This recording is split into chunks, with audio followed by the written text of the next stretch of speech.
Hello बच्चों, कैसे हो आप सब।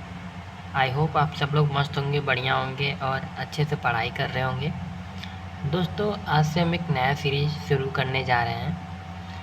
आज से हम मैथ को पूरे स्टार्टिंग से एकदम अच्छे से बेसिक्स के साथ आपको एक एक टॉपिक को क्लियर करेंगे। फिर चाहे आप किसी भी क्लास में हो और किसी भी स्कूल में हो और किसी भी मीडियम में हो, तो आपको जो है इंग्लिश माध्यम में आपको जो है सभी प्रश्न समझाएंगे जाएंगे, यानी हिंदी और इंग्लिश दोनों माध्यम में। तो हम लोग क्या करेंगे, एस करेंगे मैथ में, और इसके अंतर्गत हम लोग सभी टॉपिक्स को बेसिक से कवर करने वाले हैं। तो आज पहला दिन है, तो चलिए शुरू करते हैं। आई होप आप लोग को अगर अच्छा लगेगा तो प्लीज़ शेयर करेंगे और लाइक करेंगे। तो चलिए शुरू करते हैं। हाय, सबसे पहले तो मैं अपने आप को इंट्रोड्यूस करता हूँ। मेरा नाम अमन गुप्ता है और मैं इस वक्त NIT उत्तराखंड से MSc मैथमेटिक्स की स्टडी कर रहा हूँ। तो चलिए शुरू करते हैं। आप लोग भी अपने नाम को कमेंट में ज़रूर शेयर करिएगा। तो चलिए शुरू करते हैं। तो दोस्तों, हम लोग जो है अपने इस एस करने वाले मैथ में सभी टॉपिक्स को अच्छे से कवर करेंगे।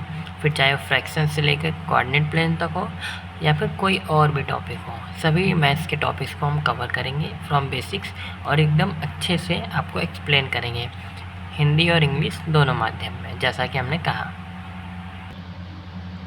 हमारा पर्पज़ है आपको मैथ्स में एक अच्छा सा स्टार बनाना है, मतलब कि मैथ में आपको महान बनना है।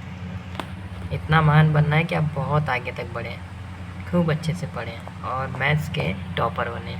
तो सबसे पहले हम लोग कंटेंट को देख लेते हैं। यूनिट 1 में हम लोग नंबर सिस्टम के बारे में पढ़ेंगे। नंबर सिस्टम के अंतर्गत सबसे पहले हम पढ़ेंगे types of number, then the number line, then second chapter is positive and negative numbers, after that absolute value, then factors and greatest common factors, multiples, least common multiple, fraction basics, types of fractions, adding and subtracting fractions, multiplying and dividing fractions, adding and subtracting decimals, multiplying decimals, dividing decimals, adding positive and negative numbers, subtracting positive and negative numbers, multiplying and dividing positive and negative numbers, as well as inequalities। तो unit 1 में हम लोग ये सभी topics को cover करेंगे 1 by 1। बाकी के यूनिट को हम लोग आगे बताते रहेंगे।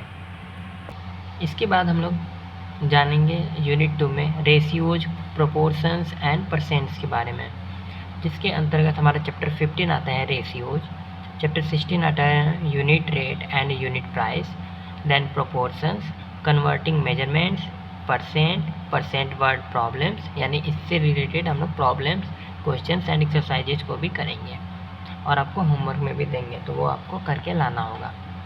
Taxes and fees, discounts and markups, gratuity and commission, simple interest, percent rate of change, tables and ratios. तो ये हमारे यूनिट 2 के सब टॉपिक्स हो गए। आफ्टर दैट यूनिट 3 आता है हमारे पास एक्सप्रेशंस एंड इक्वेशंस, जिसके अंतर्गत हम लोग expressions, properties, like terms, exponents, order of operations, scientific notations and square roots के बारे में देखेंगे। After that comparing irrational numbers, यानी कि इरेशनल नंबर्स को हम लोग किस प्रकार से कंपेयर करते हैं, और इक्वेशंस के बारे में पढ़ेंगे। वेरिएबल्स को कैसे सॉल्व करते हैं, यानी solving for variables, solving multi step equations, solving and graphic inequalities, मतलब ग्राफ पर हम इनइक्वालिटीज़ को कैसे प्रेजेंट करते हैं, एरिया रीजन को डिफाइन कैसे करते हैं। After that word problems with equations and inequalities, मतलब लास्ट में आपका कुछ प्रॉब्लम्स आएगा जिसको कि हम दोनों मिलकर सॉल्व करेंगे। यूनिट 4 में हम लोग पढ़ेंगे ज्योमेट्री। ज्योमेट्री के अंतर्गत हम लोग सबसे पहले इसके इंट्रोडक्शन के बारे में पढ़ेंगे, then angles, quadrilaterals and area, triangles and area, the Pythagoras theorem जो कि बहुत इंपॉर्टेंट है, circles, circumference and area, 3 dimensional geometry, volume, surface area, angles, triangles and transversal lines, at last similar figures and scale drawing. तो ये मतलब drawing से संबंधित है, आप कैसे कर सकते हैं, तो वो भी हम आगे देखेंगे। चैप्टर 5 आता है स्टैटिस्टिक्स एंड प्रोबेबिलिटी। इसके अंतर्गत स्टैटिस्टिक्स के introduction, measures of central tendency and variations, displaying data मतलब डेटा कैसे हम डिस्प्ले कर सकते हैं, एंड प्रोबेबिलिटी कैसे निकालते हैं। चैप्टर 6 में आता है the coordinate plane and functions. इसके अंतर्गत हम लोग चैप्टर 55 में पढ़ेंगे the coordinate plane, then relations, lines and functions, slope, linear equations and functions, simultaneous linear equations and functions, non-linear functions, polygons and the coordinate plane, transformations. After that हम लोग पढ़ेंगे proportional relationships and graphs के बारे में पढ़ेंगे। तो चलिए सबसे पहले आता है हमारे पास unit 1 that is the number system. चलिए देखते हैं अपना चैप्टर 1 जो कि है types of numbers and the number line. इसको हम कॉपी पर भी आपको सॉल्व करके समझाएंगे। पहले यहाँ पर देख लेते हैं क्योंकि ग्राफिकल मेथड से आपको बेहतर तरीके से समझ में आएगा। तो there are many different types of numbers with different names, मतलब हमारे पास अलग अलग प्रकार के नंबर्स होते हैं और उनके अलग अलग नाम भी हैं। Here are types of numbers used often. यहाँ पर कुछ ऐसे नंबर्स हैं जिनके बारे में आप पहले से जानते होंगे, जैसे ये पहला हो गया होल नंबर। तो होल नंबर में क्या होता है, a number with no fractional, a number with no fractional और डेसिमल पार्ट, मतलब कि ऐसा नंबर जो कि ना तो फ्रैक्शनल में हो ना तो डेसिमल हो। इस प्रकार के नंबर को हम कहते हैं होल नंबर। और ये नंबर होल नंबर जो होता है वो नेगेटिव भी नहीं होता है, ठीक है, कैन नॉट बी नेगेटिव। जैसे एग्जांपल में हो गया हमारे पास 0, 1, 2, 3 एंड 4। आफ्टर दैट ये कंटिन्यूसली चलता जाएगा अप टू इन्फिनाइट, ठीक है। इसके बाद आता है हमारे पास नेचुरल नंबर्स। नेचुरल नंबर्स में क्या होता है, whole numbers from 1 and up, मतलब जो होल नंबर्स हमने अभी ऊपर पढ़ा 0, 1, 2, 3, 4 ऐसे स्टार्ट होता है 0 से, लेकिन जो नेचुरल नंबर होता है वो भी होल नंबर होता है, लेकिन यहाँ पर क्या कंडीशन है कि 1 से स्टार्ट होता है, मतलब from 1 onwards we will get natural numbers, but 0 is not included in natural number, मतलब 0 नेचुरल नंबर नहीं है, वो केवल होल नंबर है। तो जो नेचुरल नंबर है वो कहाँ से स्टार्ट होता है, 1, 2, 3, 4 एंड 5, ठीक है। सम टीचर्स से these are all the counting numbers. यहाँ पर लिखा हुआ है कि कुछ टीचर्स ऐसे कहते हैं कि जैसे कि नेचुरल नंबर्स क्या होते हैं, काउंटिंग नंबर्स होते हैं, ये जो कि सही बात है। हम इसको काउंटिंग नंबर से भी जानते हैं, इसको पॉजिटिव नंबर से भी जानते हैं, ठीक है।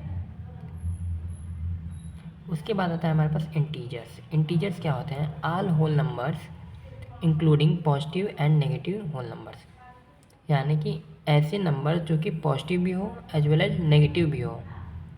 यहाँ पर क्या लिखा है, ऑल होल नंबर्स, मतलब सभी होल नंबर्स में क्या आ जाएंगे, 0 to infinite on the right hand side, and also will include negative whole numbers, means negative of the whole numbers, means -1, -2, -3 up to negative of infinite, ठीक है। इसको मैं अभी कॉपी पर आपको अच्छे से क्लियरली समझाऊंगा। अब चलते हैं रेशनल नंबर की तरफ। रेशनल नंबर में क्या होता है, any number that can be written by dividing one integer by another, मतलब ऐसे नंबर जिनको कि दो इंटीजर के डिविजिबिलिटी में लिखा जा सकता है, जैसे कि p/q मान लेते हैं, तो वो अभी मैं आपको कॉपी पे समझाता हूँ, वो अच्छे से समझ में आएगा। Any number that can be written as fraction और रेशियो, मतलब ऐसे नंबर जिनको कि हम फ्रैक्शन और रेशियो में दोनों में लिख सकते हैं। An easy way to remember this is to think of rationals root word ratio. तो जो हमारा रेशनल नंबर का जो ये मीनिंग है यहाँ पर किससे बना है, रेशियो से। रेशियो मतलब अनुपात, कुछ रेशियो में है। यहाँ पर कुछ एग्जाम्पल देख लेते हैं। एग्जाम्पल में क्या है, 1/2 which equals to 0.5, 0.25 which equals to 1/4, obviously we know about these things। and -7 को हम इक्वल लिख सकते हैं -7/1, क्योंकि हम किसी भी नंबर को अपॉन 1 के फॉर्म में लिख सकते हैं। 4.12 which equals 412 डिवाइड बाई 100, तो जब हम 412 को 100 से डिवाइड करेंगे तो हमारे पास 4.12 डेसिमल नंबर आ जाएगा। तो ये जो हमारा जो ये नंबर है ये रेशियो के फॉर्म में है, यानी रेशनल के फॉर्म में है, क्योंकि हमारे पास एक इंटीजर न्यूमरेटर में है, एक इंटीजर डिनोमिनेटर में है। एक बात का ध्यान रखना है कि जो डिनोमिनेटर है वो कभी भी 0 नहीं होगा। डिनोमिनेटर यानी जहाँ 100 के जगह पर कभी भी 0 नहीं आएगा, फिर चाहे वो कोई भी नंबर हो, क्योंकि अगर 0 आ जाएगा डिनोमिनेटर में तो वो नॉन डिफाइंड हो जाएगा। अब यहाँ पर 1/3 अगर हम लेते हैं तो इसका वैल्यू जो है 0.3 बार आता है। तो ये बार का मतलब होता है 3 will repeat infinite times. The line over the 3 means that it repeats for ever, मतलब हमेशा के लिए वो रिपीट करता रहेगा। अगर हम 1 में 3 से भाग देंगे तो ये कभी भाग कंप्लीट नहीं जाएगा। 0.33333333 अप टू इन्फाइनाइट चलता जाएगा। इसी तरह से आता है हमारे पास इरेशनल नंबर। इरेशनल नंबर क्या होता है? A number that can not be written as a simple fraction. मतलब सीधी सी बात है कि अगर कोई भी नंबर जो है रेशनल फॉर्म में नहीं है तो वो इरेशनल होगा। जैसे because the decimal goes on forever without repeating, क्योंकि यहाँ पर जो डेसिमल प्लेस होता है जैसे यहाँ पर, तो यहाँ पर जो है हमेशा के लिए जा तो रहा है लेकिन बिना रिपीट के होना चाहिए। क्या होना चाहिए? Without repeating, means that it continues on for ever, और ये हमेशा के लिए चलता जाए। जैसे एग्जाम्पल में हो गया 3.14159265, तो ये क्या है? कोई पैटर्न भी फॉलो नहीं कर रहा है और ये इन्फाइनाइट टाइम्स यूँ ही चलता जाएगा। मतलब कि ना तो ये रिपीटिंग है और ना ही टर्मिनेटिंग है, यानी कि ना तो इसका रिमाइंडर 0 आ रहा है और ना ही ये रिपीट कर रहा है। तो इस टाइप के नंबर क्या कहते हैं? Irrational numbers. और इरेशनल नंबर को हम P/Q के फॉर्म में नहीं लिख सकते हैं। क्लियर है? आई होप क्लियर हो गया होगा। जैसे एग्जांपल में एक और है √2। Every number has a decimal expansion. For example 2 can be written as 2.000। However you can spot an irrational number because the decimal expansion goes on forever without repeating. तो ये तो हम कर सकते हैं कि 2 को हम बेसिकली 2.0000 लिखेंगे तो वो सेम ही मतलब है, मीनिंग उसका सेम है। ठीक है, तो अब चलिए मैं इसको आपको कॉपी पर और अच्छे तरीके से समझा देता हूँ, फिर उसके बाद आपको क्लियर होगा, सब कुछ रिवाइज हो जाएगा। फिर उसके बाद हम नेक्स्ट वीडियो में बात करेंगे। तो पहले हम चलते हैं रिवाइज कर लेते हैं। तो चलिए अब हम आपको कॉपी पर समझा देते हैं। आज डेट है हमारा 11/9/2025, राइट। तो हम लोग पढ़ रहे थे नंबर्स के बारे में। किसके बारे में पढ़ रहे हैं? नंबर्स के बारे में। ठीक है, नंबर्स के बारे में हम लोग पढ़ रहे हैं। तो नंबर्स को जानने से पहले हम डिजिट्स के बारे में जान लेते हैं। डिजिट्स हमने नहीं बताया क्योंकि हमारे PDF में नहीं था। तो डिजिट्स हमारे पास कुल 9 होते हैं। मतलब टोटल हमारे पास डिजिट्स कितने होते हैं? 9 होते हैं, सॉरी 10 होते हैं, 10। डिजिट्स हमारे पास टोटल कितने होते हैं? डिजिट्स हमारे पास टोटल 10 होते हैं। और वो कौन कौन से हैं? तो हमारे पास जो डिजिट्स है वो होते हैं 0, 1, 2, 3, 4, 5, 6, 7, 8 एंड 9। तो हमारे पास ये कितने टोटल 10 डिजिट्स हो गए। तो यहाँ पर 0, 1, 2, 3, 4, 5, 6, 7, 8, 9। तो हमारे पास ये 10 डिजिट्स हो गए। क्लियर है? अब जो नंबर होता है वो बेसिकली होता क्या है? ये जो हमारे पास नंबर होता है ना, ये हमारे कॉम्बिनेशन से बनता है। किसके कॉम्बिनेशन से? डिजिट्स के कॉम्बिनेशन से। कॉम्बिनेशन ऑफ डिजिट्स, अलग अलग प्रकार के डिजिट्स को मिला करके हम अलग अलग प्रकार का नंबर बना सकते हैं। जैसे नंबर का एग्जांपल ले लेते हैं हम।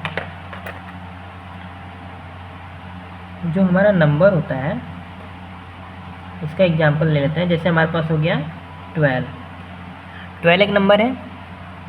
देन 56, ये भी एक नंबर है।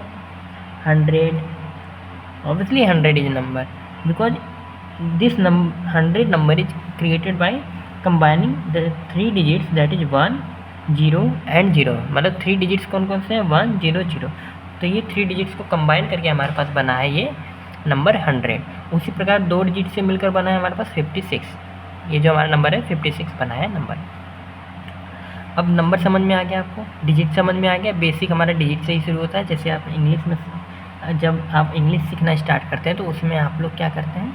पहले अल्फ़ाबेट से स्टार्ट करते हैं, मीन्स ABCD। देन आप उसके वॉवल्स को पहचानते हैं, कॉन्सोनेंट्स को पहचानते हैं, फिर उसके बाद वर्ड्स को बनाते हैं, देन सेंटेंस को बनाते हैं प्रॉपर। फिर आप रूल लगाते हैं, नाउन क्या है, प्रोनाउन क्या है। उसी तरह मैथ में भी होता है, बस आपको अच्छे से समझना होता है और कुछ नहीं है। Math is an easy subject Most of the teachers say that math is very hard, but it's not. If you will study perfectly, then you will ace in math, right? चलिए अब टाइप्स ऑफ नंबर के बारे में देख लेते हैं। इसके बारे में टाइप्स ऑफ नंबर्स, ठीक है। तो हमारे पास जो टाइप्स ऑफ नंबर है वो कौन कौन से होते हैं, अभी जो हमने सीखा फिलहाल तो मैं वही सब बताऊंगा। तो उसके बाद मैं नेक्स्ट वीडियो में आपको बताऊंगा कि टाइप्स ऑफ नंबर्स में और भी कई प्रकार के नंबर्स आते हैं। तो हम लोग को जो बेसिक है पहले हम वो देख रहे हैं, ठीक है। फिर उसके बाद धीरे धीरे करके हम लेवल इंक्रीज करेंगे, क्योंकि हमें तो बेसिक से सीखना है। तो सबसे पहला जो हमारे पास नंबर आता है वो आता है होल नंबर। क्या आता है? Whole number. तो ये जो होल नंबर होता है इसके अंदर ऐसे नंबर्स आते हैं जो कि ना तो डेसिमल में हो और ना ही स्क्वायर रूट फॉर्म में हो, ठीक है। तो जो डेसिमल फॉर्म के नंबर नहीं होते वो होल नंबर होते हैं, और ये कम्प्लीटली हो, मतलब कि जैसे हमने ले लिया 1, तो 1 एक कंप्लीट नंबर है। क्या है? कंप्लीट नंबर है। 0, 0, 1, then 2, 3, 4, 5, 6 and so on up to infinite. ये इन्फिनाइट का सिंबल है, इसका मतलब होता है ये यूँ ही चलता जाएगा फॉरएवर, हमेशा के लिए। तो अब यहाँ पर ध्यान देंगे, जो होल नंबर सबसे छोटा जो होल नंबर है वो कौन सा है? 0 है। क्या है? 0। ये जो 0 क्या है? ये है स्मॉलेस्ट होल नंबर। क्या है?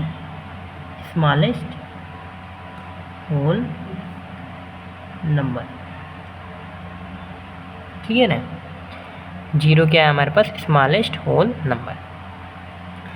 तो ये तो हो गया हमारा पहला टाइप ऑफ नंबर, देखिए होल नंबर। अब बात करते हैं हम नेचुरल नंबर के बारे में। किसके बारे में? नेचुरल नंबर के बारे में, जिसको कि हम कहते हैं प्राकृतिक संख्याएं हिंदी में, नेचुरल नंबर्स। तो अब ये जो नेचुरल नंबर है इसको हम और किस नाम से जानते हैं? इसको हम कह सकते हैं काउंटिंग नंबर, जैसे कि हमने बताया अभी पहले। इसको और क्या कहते हैं? काउंटिंग नंबर भी कहते हैं, मतलब जिससे हम किसी भी चीज़ की संख्या को बता सके कि ये कितनी संख्या में है, तो वो उस टाइप के नंबर क्या होंगे? नेचुरल नंबर्स होंगे। जैसे ये जो नेचुरल नंबर है हमारा, ये 1 से स्टार्ट होता है, देन 2, 3, 4, क्योंकि काउंटिंग हमारा 1 से ही स्टार्ट होता है, 0 से स्टार्ट नहीं होता, ये ध्यान दीजिएगा। तो 1, 2, 3, 4, 5, 6 एंड सिमिलरली ये भी इन्फिनाइट तक जाएगा। कहाँ तक जाएगा? इन्फिनाइट तक। अब यहाँ पर ध्यान देने वाली बात यह है कि यहाँ पर जो स्मॉलेस्ट नेचुरल नंबर है वो कौन सा है? जो स्मॉलेस्ट नेचुरल नंबर हमारे पास वो आया है वो है 1। 1 क्या है? Smallest natural number. 1 क्या है? स्मॉलेस्ट नेचुरल नंबर, ठीक है।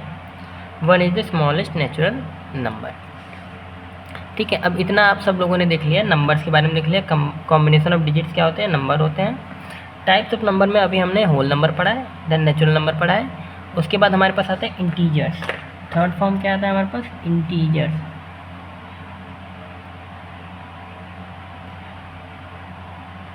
इंटीजर्स के अंदर क्या होता है? इंटीजर्स के अंदर हमारे पास सभी पॉजिटिव होल नंबर भी आते हैं और इसका नेगेटिव होल नंबर भी आता है, मतलब कि जैसे जो इंटीजर है उसके अंदर हमारे पास ये होल नंबर भी आएंगे। मैं यहाँ पे लिख देता हूँ 0, 1, 2, 3, 4 एंड सो ऑन, ये अप टू इन्फिनाइट जाएगा और यहाँ पे पॉजिटिव साइड जा रहा है, मतलब राइट हैंड साइड जा रहा है। अब यहाँ पर जो इंटीजर इसके अंदर होल नंबर तो आते ही हैं, लेकिन उसके साथ में होल नंबर के नेगेटिव भी आते हैं, मतलब नेगेटिव मतलब इसकी ऋणात्मक वैल्यू भी आती है, जैसे कि -1, -2, -3। ये इस उल्टी आर्डर में इसको लिखा जाता है। तो 0 से राइट के साइड में जब हम जाएंगे तो यहाँ पर हमारे पास पॉजिटिव नंबर्स मिल रहे हैं, 0 से लेफ्ट के साइड में हम जा रहे हैं तो हमारे पास नेगेटिव नंबर्स मिल रहे हैं। अब इसके बाद आता है नेक्स्ट नंबर हमारे पास, वो है रेशनल नंबर। ये क्या है? Rational numbers. तो जो रेशनल नंबर होता है वो बेसिकली क्या कहता है, रेशनल, देखो यहाँ पर ध्यान दो, अच्छे से ध्यान दो, रेशनल में ये शब्द आपको दिख रहा है, क्या है ये, रेशियो। रेशियो सबसे बना है रेशनल। रेशियो का मतलब होता है किसी अनुपात में, मतलब किसी रेशियो में। तो जो रेशियो होता है वही हमारे पास रेशनल नंबर होता है। अब इसमें ये रेशनल नंबर बनता कैसे है, ये रेशनल नंबर दो इंटीजर से मिलके बनता है, और वो भी न्यूमरेटर एंड डिनोमिनेटर फॉर्म में। जैसे मान लेते हैं हमारे पास 5/6, यहाँ पर डिवाइड है 5/6, तो यहाँ पर जो अपर वैल्यू होती है जिससे डिवाइड देते हैं वो होती है हमारे पास डिनोमिनेटर, जिससे हम डिवाइड देते हैं वो होती है हमारे पास डिनोमिनेटर, क्या हमारे पास डिनोमिनेटर। और ये जो अपर वैल्यू है हमारे पास ये होती है हमारे पास न्यूमरेटर, क्या होती है, न्यूमरेटर। इसको हिंदी में कहते हैं अंश, इसको हिंदी में कहते हैं हर, ठीक है। अपर वैल्यू हो जाएगी न्यूमरेटर, और जिससे हम डिवाइड करते हैं वो होती है हमारे पास डिनोमिनेटर यानी कि हर। अब यहाँ पर जो ये वैल्यू है ये हमारे पास रेशनल नंबर है, ठीक है, ये क्या है, रेशनल नंबर है। अब इसको हम डिफाइन कैसे करेंगे, रेशनल नंबर उस टाइप का नंबर होता है, किस टाइप का, जिसको कि हम P/Q के फॉर्म में लिख सकते हैं। यहाँ पर डिवाइड है, ध्यान दीजिएगा, ये क्या है, ऐसे नंबर जिसको कि हम P/Q के फॉर्म में लिख सकते हैं, मतलब इस प्रकार लिख सकते हैं P/Q के, जहाँ पर P और Q ये दोनों क्या है, P और Q ये दोनों क्या है, इंटीजर्स हैं। इंटीजर्स पढ़ा ना अभी हमने पहले, ये क्या होने चाहिए, दोनों इंटीजर्स होने चाहिए। P और Q हमारे पास इंटीजर्स होने चाहिए 0। इसके साथ में एक और कंडीशन आता है जो कि है, क्या है वो कंडीशन, कि Q नॉट इक्वल टू 0। हमने पहले बताया था कि ये जो Q है यानी जो डिनोमिनेटर है ये कभी भी 0 के इक्वल नहीं हो सकता, क्योंकि अगर हम Q की जगह अगर हम 0 रख दिए तो ये वैल्यू नॉट डिफाइन होगी, मतलब डिफाइन नहीं होगी, ठीक है। तो इसके बाद फिर इर्रेशनल नंबर आता है, लास्ट है। उसके बाद फिर मैं आपको नेक्स्ट वीडियो में बताऊंगा, अच्छे से पढ़िएगा, नोट्स भी बनाइएगा। मैथ में कई सारे टीचर्स बोलते हैं कि नोट्स नहीं बनाना चाहिए, जबकि नोट्स हमें बनाना चाहिए मैथ में, क्योंकि नोट्स बनाने से कॉन्सेप्ट्स क्लियर होते हैं, और मैथ में जितने प्रैक्टिस करेंगे उतने अच्छे बनेंगे, ठीक है। इर्रेशनल नंबर्स कैसे होते हैं, इर्रेशनल नंबर्स ऐसे नंबर्स होते हैं, रेशियो तो हम समझ गए। इर्रेशनल का मतलब क्या हुआ, इर्रेशनल का मतलब हुआ है ऐसे नंबर जो कि रेशनल के फॉर्म में नहीं है, यानी कि ऐसे नंबर जो कि P/Q के फॉर्म में नहीं है, ठीक है। जहाँ पर P और Q इंटीजर है, Q नॉट इक्वल टू 0 है, मतलब कि ऐसे नंबर जिनको कि हम P/Q के फॉर्म में नहीं लिख सकते हैं, इस टाइप के नंबर होते हैं इर्रेशनल। जैसे एग्जाम्पल में लेते हैं, एग्जाम्पल में हमारे पास आ गया √2, √3 एंड सो ऑन, इस टाइप के एग्जाम्पल आप ले सकते हैं। और जैसे एक और एग्जाम्पल ले लेते हैं 0.315698213। तो यहाँ पर क्या हो रहा है, ये चीज़ रिपीट नहीं हो रही है, यहाँ पर कोई भी वैल्यू रिपीट नहीं हो रही है, यानी कि ऐसे नंबर जो कि ना तो रिपीट हो रहे हो और ना ही टर्मिनेट हो रहे हो, मतलब कि ना तो इसमें किसी का भाग जा रहा हो और ना ही ये कहीं पर रिपीट कर रहे हो, इस टाइप के नंबर क्या होते हैं, इर्रेशनल नंबर्स होते हैं। तो आज की इस वीडियो में इतना ही। अगर आप लोग चाहते हैं कि इस प्रकार की अच्छी क्लासेज आप सबको मिलती रहे तो प्लीज़ सब्सक्राइब और शेयर करिए, क्योंकि जितने ज़्यादा स्टूडेंट्स आएंगे उतना मेरे लिए बेनिफिशियल होगा आप सबको पढ़ाने में, ठीक है। और ये सभी लेक्चर्स हमेशा के लिए फ्री हैं, कुछ भी पेड नहीं रहेगा, कभी नहीं होगा, फ्यूचर में भी नहीं होगा, क्लियर है। तो चलिए आज के लिए इतना ही, और बाकी होमवर्क में यही आपका होमवर्क है, एक्सरसाइज मैं आपको दे दूँगा, नेक्स्ट लेक्चर से आपको होमवर्क दूंगा, ठीक है। तो इसमें जो होमवर्क दूंगा वो है कि इसको आप बेहतर तरीके से नोट्स बनाकर रिवाइज करें। क्या बनाना है होमवर्क में, नोट्स बनाना है, और साथ ही रिवाइज करना है। ये आपका आज का होमवर्क है। फिर कल से हम आपको एक्सरसाइज देंगे, क्योंकि अभी इससे रिलेटेड प्रश्न उतने नहीं आएंगे, ठीक है। तो अभी मैं आपको क्या करना है, इससे रिलेटेड प्रश्न आपको कल मिलेंगे। बाकी आपको अब नोट्स और रिवाइज करना है, ठीक है। धन्यवाद, बाय।